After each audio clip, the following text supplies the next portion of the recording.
Assalamualaikum warahmatullahi wabarakatuh.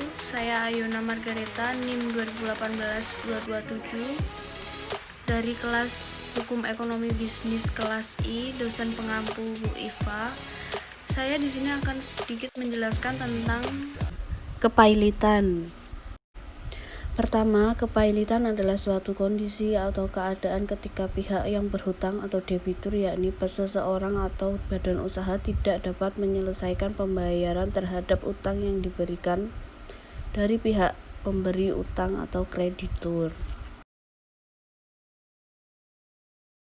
Dasar hukum kepailitan di Indonesia terkait kepailitan diatur dalam Undang-Undang 37 tahun 2004 tentang kepailitan dan PKPU. Dalam Undang-Undang 37 2004 menyebutkan kepailitan adalah sita umum atas semua kekayaan debitur pailit yang pengurusan dan pemberesannya dilakukan oleh kurator di bawah pengawasan hakim pengawas sebagaimana diatur dalam undang-undang ini.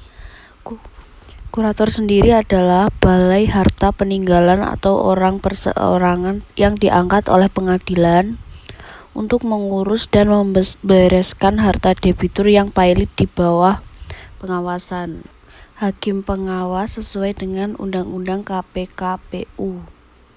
Lalu beberapa penyebab pailit. Yang pertama, ketidakmampuan pemilik perusahaan dalam mengelola perusahaan menjadi suatu hal yang sangat fatal yang dapat membawa perusahaan ke jurang kepailitan. Yang kedua, kurangnya kepekaan terhadap kebutuhan konsumen dan juga kurang mengamati gerakan pesaing juga dapat membuat perusahaan pailit. Yang ketiga, berhenti melakukan suatu inovasi. Perkembangan teknologi informasi saat ini sangat cepat, tren dapat muncul kapan saja sesuai dengan kondisi masyarakat pada saat itu.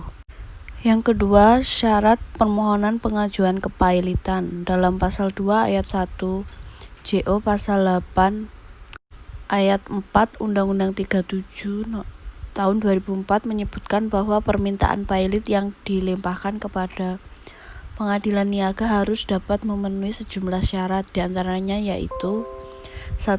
Adanya debitur yang mempunyai 2 atau lebih kreditur dan tidak membayar lunas setidaknya 1 utang yang telah jatuh waktu dan dapat ditagih. Yang kedua, adanya kreditur yang memberikan pinjaman utang kepada debitur yang dapat berupa perseorangan maupun badan usaha. Yang ketiga, terdapat sejumlah utang yang telah jatuh tempo dan dapat ditagih. Yang keempat, adanya permohonan pernyataan pailit dari lembaga terkait. Yang ketiga, pihak yang dapat mengajukan. Dalam proses pengajuan kepailitan kepada pengadilan niaga harus diajukan oleh pihak-pihak yang telah ditetapkan oleh Undang-Undang 37 tahun 2004 yakni 1. Dalam hal debitur adalah untuk kepentingan umum dapat diajukan oleh kejaksaan. Kedua, dalam hal debitur adalah bank maka pernyataan pailit hanya dapat diajukan oleh Bank Indonesia.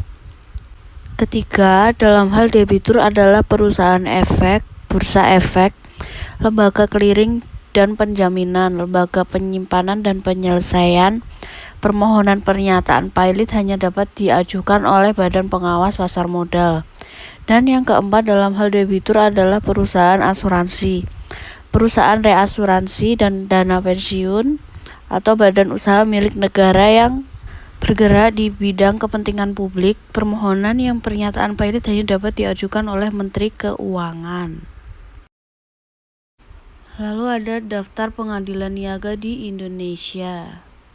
Yang pertama, Pengadilan Niaga Jakarta Pusat meliputi Provinsi DKI Jakarta, Jawa Barat, Banten, Sumatera Selatan, Lampung, dan Kalimantan Barat. Kedua, Pengadilan Niaga Makassar meliputi Provinsi Sulawesi Selatan, Sulawesi Tenggara, Sulawesi Tengah, Sulawesi Utara, Maluku, dan Irian Jaya. Yang ketiga, Pengadilan Niaga Semarang meliputi Provinsi Jawa Tengah dan Daerah Istimewa Yogyakarta. Yang keempat, Pengadilan Negeri Surabaya meliputi Provinsi Jawa Timur, Kalimantan Selatan, Kalimantan Tengah, Kalimantan Timur, Bali, Nusa Tenggara Barat, dan Nusa Tenggara Timur. Lalu yang kelima, Pengadilan Niaga Medan meliputi Provinsi Sumatera Utara, Riau, Sumatera Barat, Bengkulu, Jambi, dan Daerah Istimewa Aceh.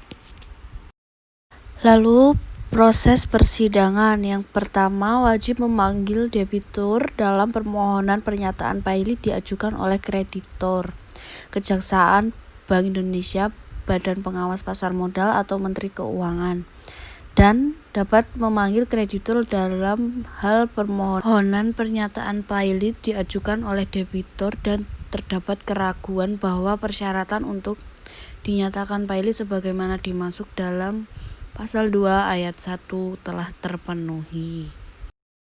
Lalu yang terakhir, perbedaan pailit dan bangkrut. Lazimnya perbedaan antara keduanya dilihat pada kondisi keuangan perusahaan.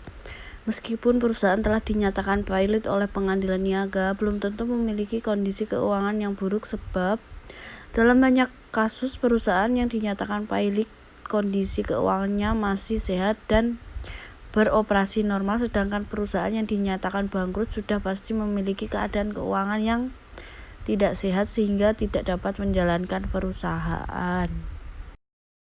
Baik, sekian dan terima kasih penjelasan dari saya. Bila ada salah dan kurangnya saya mohon maaf. Wassalamualaikum warahmatullahi wabarakatuh.